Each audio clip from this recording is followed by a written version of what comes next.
ঝাল নুন চড়তা তার নাম ভর্তা। আমাদের গ্রামে কিন্তু এই কথাটা বলে। তো আজকে আমি ভর্তা বানাবো একটু ঝাল ঝাল করে, লবণটাও কিন্তু পারফেক্ট দেখেই দেব। আজকে পটলের খোসা ভর্তা বানাবো। তো পটলের খোসাগুলো সেদ্ধ করে নিয়েছিলাম, এতে রসুন, কাঁচামরিচ আর পেঁয়াজ ব্যবহার করছি। তারপরে হচ্ছে পানিটা সুন্দর মতো শুকিয়ে এখন ভেজে নিলাম একটু তেলে। আর এখানে কয়েকটা শুকনো মরিচ ব্যবহার করলাম, এটা হচ্ছে আমার গাছ থেকে পাড়া যে মরিচগুলো শুকিয়েছিলাম সেগুলোই। তো একটু ঝাল ঝাল না হলে কিন্তু ভালো লাগে না। আর বাদামগুলো কিন্তু শুকনা তেলে নিয়েছিলাম, আমি লাল খোসাগুলো না ছাড়িয়ে দিয়ে দিলাম, কারণ আমি শুনেছি এতে প্রচুর ভিটামিন আছে আর এটা বাটাবাটি করলে কোনো সমস্যা হবে না।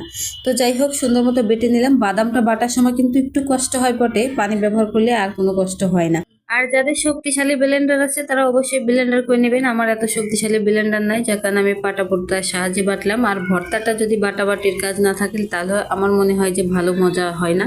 তো যাই হোক, সাথে একটু কাঁচা সরিষার তেল দিয়ে দিলাম, এটা দিলে কিন্তু খুব ভালো হয়। এই তো হয়ে গেল ভর্তা বানানো, এখন মজা করে ভাত খাবো। তো আপনারা কিভাবে বানান অবশ্যই জানাবেন, আর কেমন হয়েছে আমার এই ভর্তা বানানো অবশ্যই কিন্তু জানাবেন। ভর্তাটা কিন্তু অসাধারণ মজা হয়েছে, বাসার সবাই খেয়ে প্রশংসা করেছে। আর আমি তো ভর্তা প্রেমী আছি, সেটার কথা আর কি বলবো। তো এই তো এইভাবেই কিন্তু আমি ভর্তা বানিয়ে নিলাম। এত গরমে প্রয়োজনের বাইরে কিন্তু কোনো কিছু রান্না করতে মন চায় না। তারপরও যারা আমার মতো ভর্তা পছন্দ করেন তাদের কষ্ট হলেও কিন্তু তারা অবশ্যই বানিয়ে খাবেই।